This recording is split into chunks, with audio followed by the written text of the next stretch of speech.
Monroe, Louisiana. Yeah. Yeah. Yes. Sorry.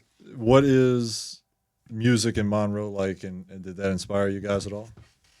I knew you were gonna ask. I knew he was gonna ask us something about Monroe I knew he was gonna ask some BS like that. because we've only been on a couple podcasts similar to this production, and they did also ask us about Monroe. And I remember leaving that podcast and be like, "Damn, we were too hard on Monroe," and we weren't. Ooh.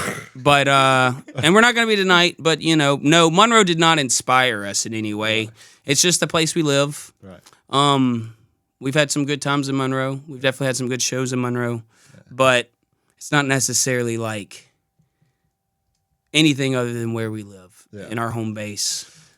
I like the way I would say that Monroe has inspired some songs out of you, sir, and that whether it's good or bad, it has inspired some things. Yeah. Actually, that's true.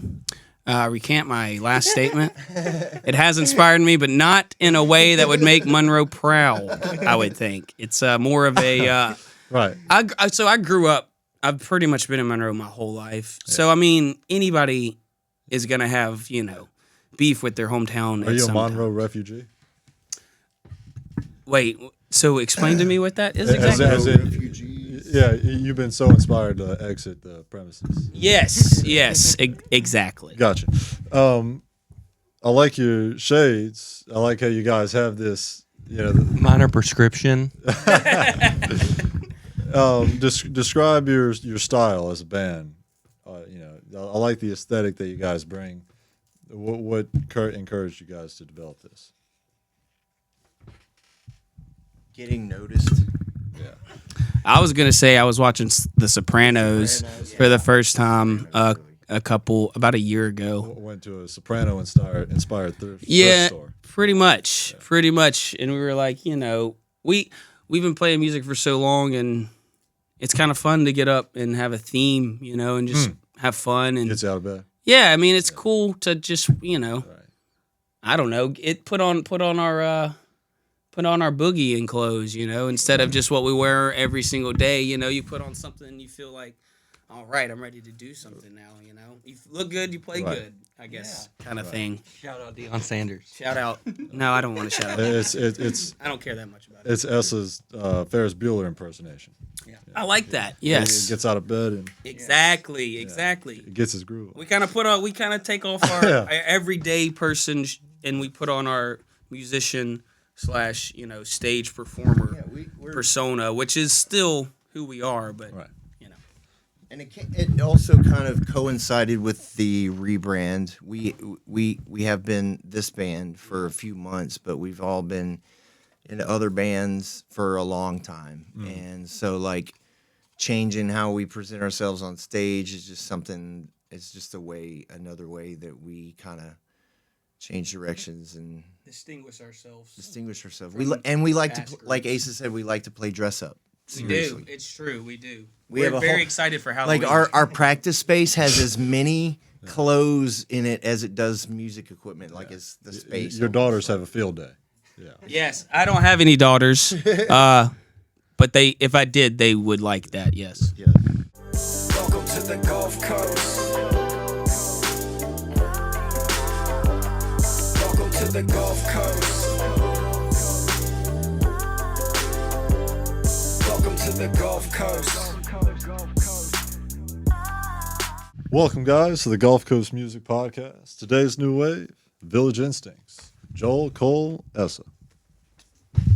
Dude, it's Asa, but I love you, and it's okay because I've been called I've been called everything under the sun, so it's okay. Yeah. And I was like, how do I say this without... Sometimes I just say things and I sound like a dick, and I don't mean to be a dick. It's just the way I talk sometimes. I think you handled it really well. Thank you. I appreciate that, Quincy. Thank you. Yeah, you handled it great. Yeah. Dude, it's Asa. Yeah. Anyways. So, you guys created the band recently, right? In August? Yes. And were you guys, how'd you guys meet up? Was this a concept that had been created previously to the band, and you guys finally acted on it, or was it just a late night decision? The first option. Yeah. It's kind of been something that's been sitting around. We have been in bands in and out of Monroe for like a decade now, and me and Joel have been pretty much connected at the hip when it comes to performing and playing music. Yeah. You know, Cole has been also connected to our hips, but not as, that's a little bit more recent than me and Joel have been doing it. So anyways, we've been in a bunch of bands. Hip connection. Hip connections. Yeah. I like that. I We like got the that. surgery recently. It's a bitch, dude. Anyways, so we've been in a lot of bands in and out of Monroe, and Couldn't waste that joke. keeping it in my pocket. After COVID kind of killed the momentum on everything that was going on everywhere, obviously. Yeah. So after COVID, things kind of settled down. People grew up, went their own ways, and us three kind of just started playing music together. And we've been through several different names and kind of, trying to figure out who we are as a three-piece. Because, we had, again, when you play music for a decade, we had a lot of original songs that Joel has written and Right. performed, a lot that I have written and performed, a lot of that Cole has written and performed. So we play these songs all together as a three-piece, but they're not necessarily like us writing a song together and presenting it as a three-piece. So Village Instincts is kind of Gotcha. our finally stepping into our own thing as this Right. group. Other than that, everything else has just been kind of getting us ready Right. for that. Do you notice? now we're here. Do you notice in a small town like Monroe a clique mentality between musicians and bands, or is it? It's not really big enough. Well, we were just talking about that today. There's kind of a riff, or there's kind of a clique forming now, but it's not really big enough to be cliquey. Okay. There's other cities around us that are kind of cliquey, but it's, I don't know. That's why we try to get out and Yeah. away from it and play it other For sure, places for as sure. much. And speaking to that, I'm glad you bridged that because you guys know how to travel. It seems. I mean, you guys traveled over here 6 hours, and I mean that's why I have no problem with staying up late for this because I mean the respect that you guys are showing by doing something like that, I really appreciate. Yeah, we appreciate you. Yeah. I And now, mean, that's how do you guys delegate who's booking and who's scheduling, and then trust that as well? Like you're like, man, are you seriously booking something in Texas after we were in Tennessee? Oh man, I mean, me and Joel are kind of work together on that as much as possible. I usually delegate to Joel, I guess I would say, and then we pretty much just get together once a week and kind of just try to go over things. We don't really book anything, booking these Tennessee gigs that we're playing tomorrow. We're playing Knoxville and Chattanooga this weekend, by the way. I guess I should say that. I mean, if I book something, I know it's not going to be that crazy, Right. and they know that it's not going to be crazy. But they also there's this understanding that like, hey man, this is what we do. This is what we do. This is what we want to do. If we're going to book a show, we're going to go play it. Like, right. It's what it And then you got to work your ass off to book around that to make it worth it. You don't want to just play one show in Tennessee and turn Right. around and drive home. But Yeah. I didn't go all the way to Tennessee to come back to Monroe the next day. exactly. Yeah. Wow. When it comes to choosing those spots, though, because again, it's the way you guys have kind of spiderwebbed around the South. It seems, at least, like in your October tour schedule. It's the pinpoints are kind of sporadic. It would seem. There's no rhyme or reason. Right. Yeah. You guys are pinpointing on the 1 and the 3. Yeah. We're booking it right now. Our booking is on the 1 and the 3. Absolutely, Right. it is. And we man. want it to be on the 2 and the 4 because that's like we feel like we have a lot to offer, and there's a lot of bands that we can play with and we can hang with, and we can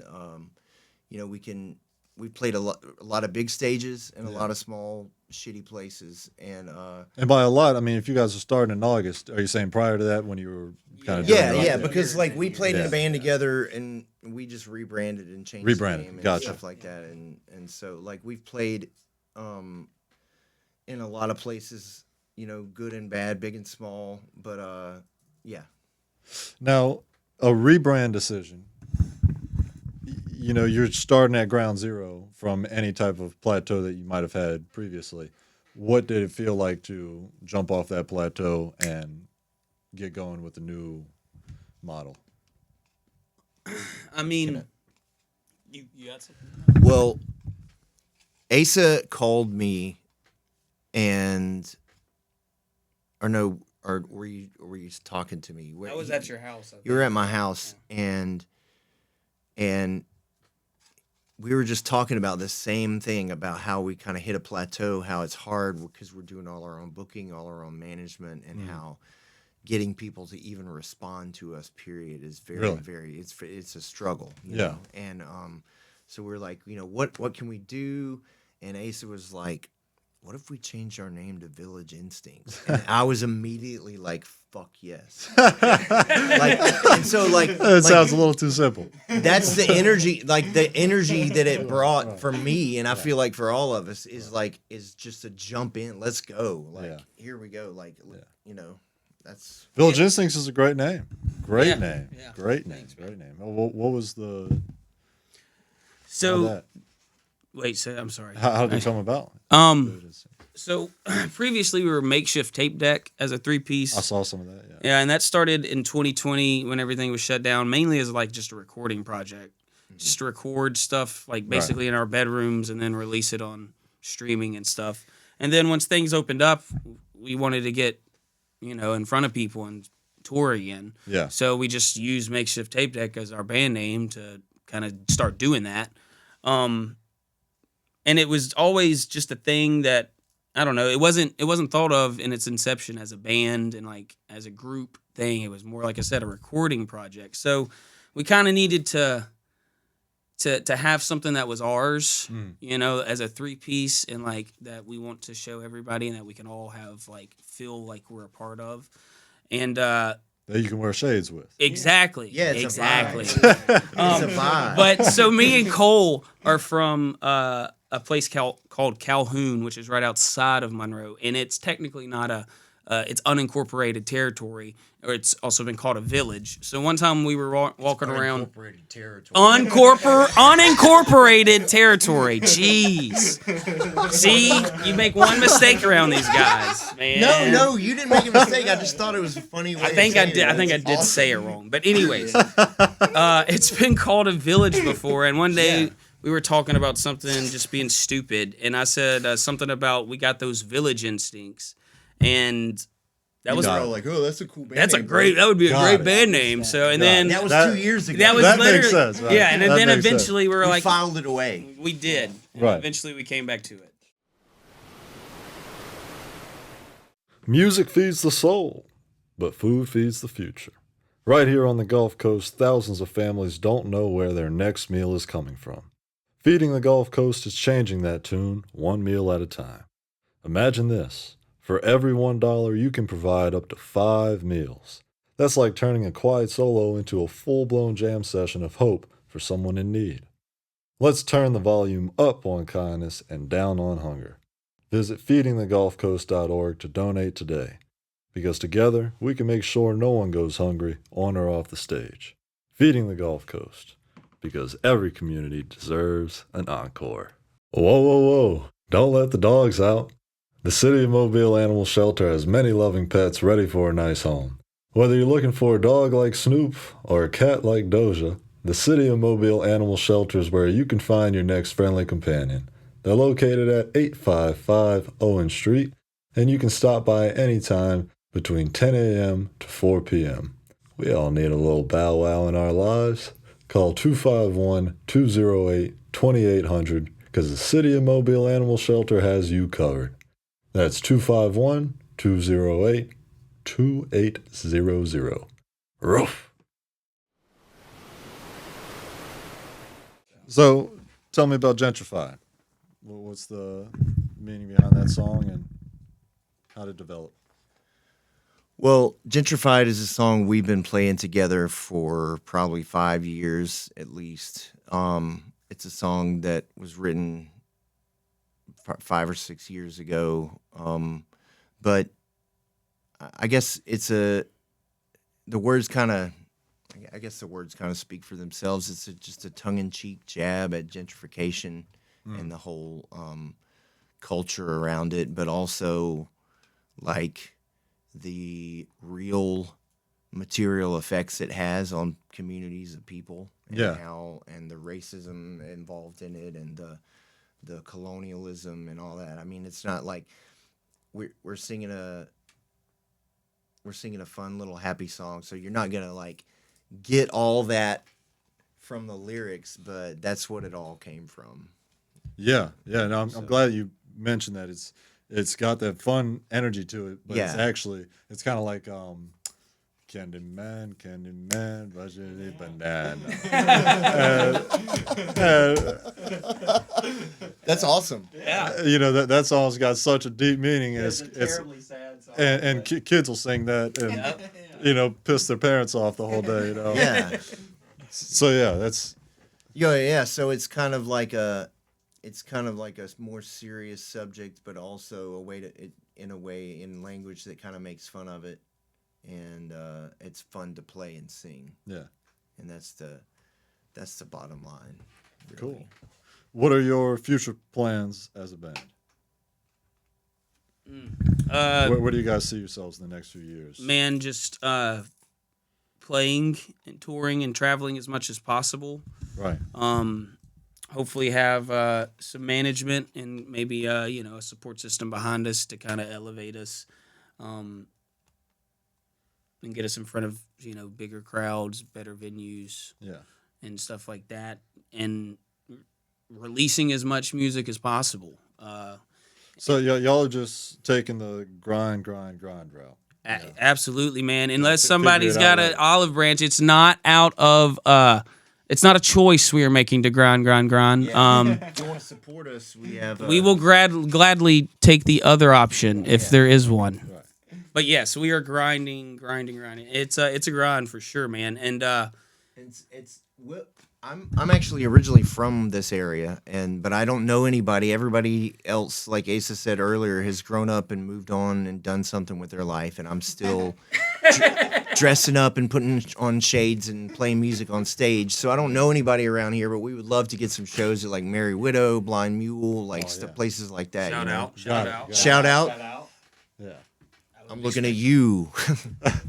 Absolutely. No, I mean it's Mobile's got a great community system for music, and I mean but that's what's kind of surprises me, and any viewers might say the same because there's a bunch of viewers from Mobile that you guys finding locations in like Tennessee and Texas. A lot of local performers in Mobile will just run the Mobile circuit, yeah. and Monroe too. and get 8 hours of sleep.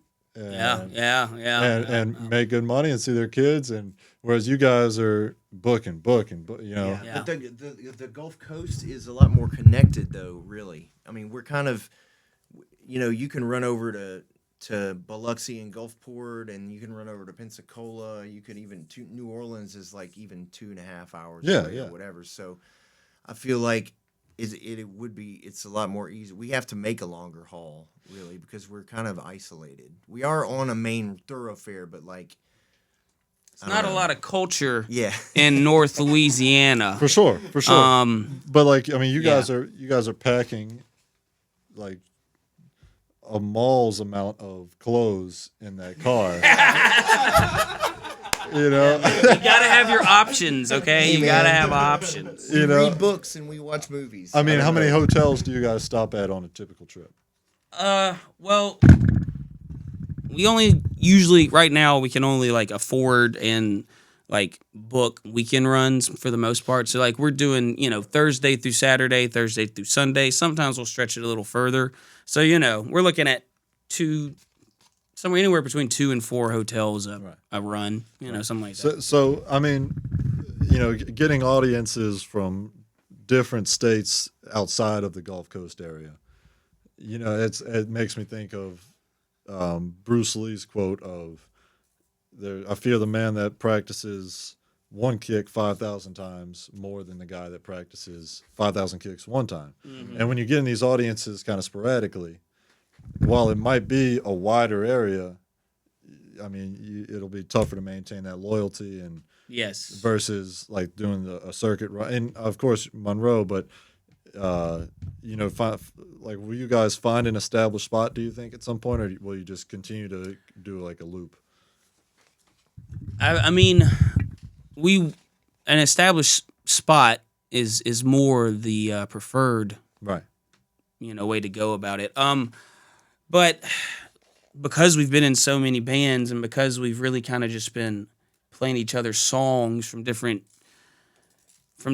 bands in the past, we really haven't been able to focus what we've got going on right now on a particular area. But it's only been a couple months. Yeah, exactly. But no, we there are places in, Arkansas and Mississippi and Texas that we frequent more often, and that we do see, some More familiar faces showing up to gigs and stuff. That's obviously a perk as well, is that when you're not in one spot, you can test the waters in other places. And wow, Yeah. Arkansas really likes us. We wouldn't even. A lot of people don't even try Arkansas. Exactly. I've never been to That's Arkansas. exactly the I way it evacuated works. Arkansas. Yep, that's exactly. You kind of gotta just. We found. Okay, we went to Evansville, Indiana. Okay. Wow. Yeah. What the hell? And it's when I'm thinking about that area, I've never really been before. I'm thinking it's the armpit of Indiana. It's just gonna be Armpit. trash That's or whatever. Man, it's a little bookstore there, and they always throw great shows. And they come In a out bookstore. and support it at a bookstore, Yeah. and we're gonna keep going back if we can find little pockets of that all over. Yeah. Little villages. Yeah. And we've played. You got We've an played instinct. exactly. Yeah. There you go. You got the instinct for the There villages. you go. We've been to great Indiana scene. twice They've got now. They've Yeah. got a great art scene and a great original independent music scene in Evansville. Like They for really their do, size. man. Shout out your brother's bookstore. Bobby Been there B. twice, and they've always been very supportive. And Is it your brother or that's the name of it? it's your it's brother's your bookstore brother's is the name bookstore, of it. yeah. Yeah. Not your brother's bookstore. Right. Your Yeah. No, Everybody's your got a brother brother's that owns a Your bookstore. brother's bookstore. But your brother's bookstore. Cole, give me your favorite story from the band. Ooh, favorite story of Yeah, the band. Cole's got to say something.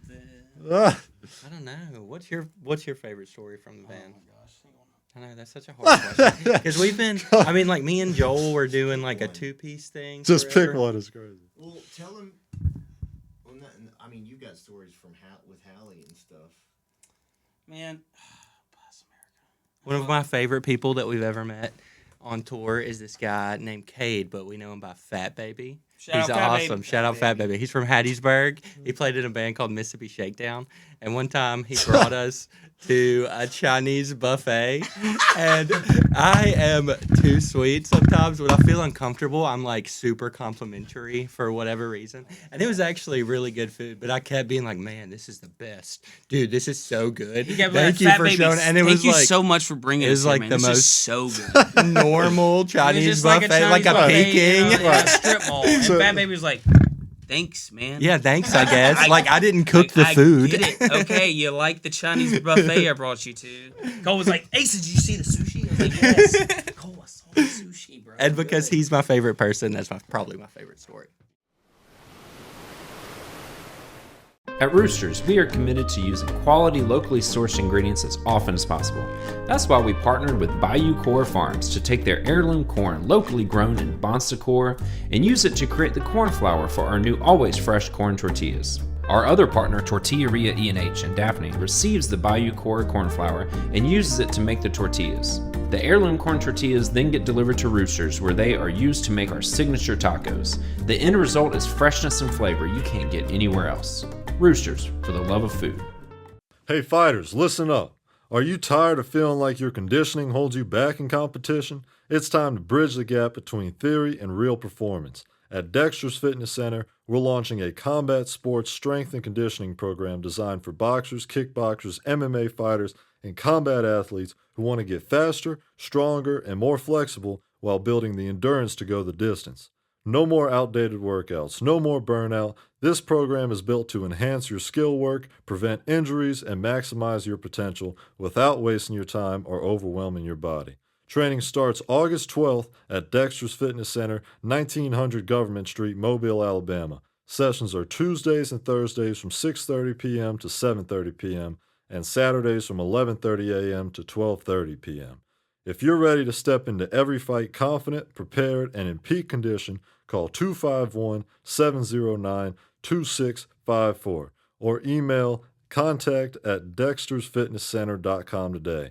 Let's build the fighter you're meant to be. That is hilarious.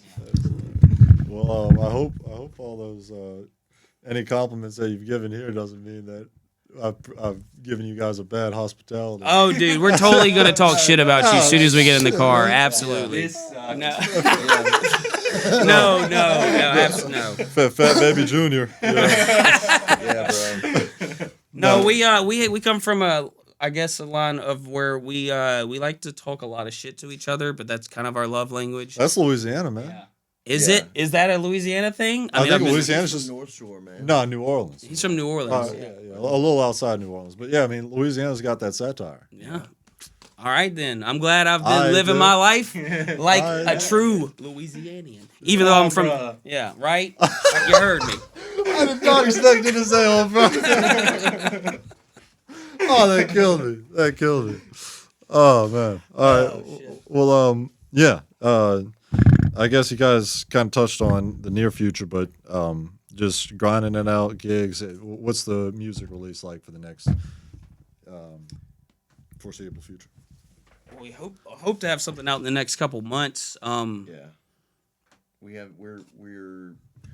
We will be recording in December, and and then hopefully we'll have something out soon after that. Awesome. Yeah, probably just some singles. Is there a good recording studio in Monroe? Well, Yeah, they're Dan's actually good. Yeah, Dan's is Fort good. Sumner by Dan Sumner. It's in the Garden District of Monroe. That's where we've done a lot of drum tracks. A lot of our past bands have recorded there, and yeah, he does a good job. But I mean, today it's so easy to do everything on your own Got it. and it's cheaper that way. So I mean, you can work at your own pace, your own schedule and stuff like that. So we've kind of done that just out of convenience and Yeah. We you know. recorded the drums for Gentrified at Dan's place, Yeah, Fort yeah. Sumner. And then- But we did everything else on our own, and it's also a testament to us, I think, because we didn't know what the hell we were doing when we started doing all this, and now we're mixing this stuff and and getting it mastered and just doing what we have to do. Absolutely.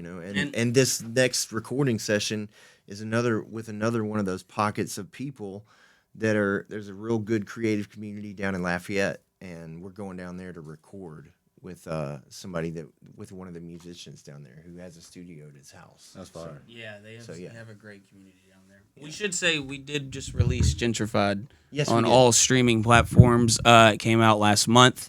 Go look it up. You Yes. finally found a song that you can call your own.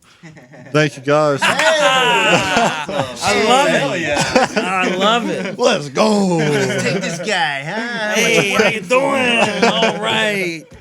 All right. Thank you guys for tuning in to another episode on the Gulf Coast Music Channel.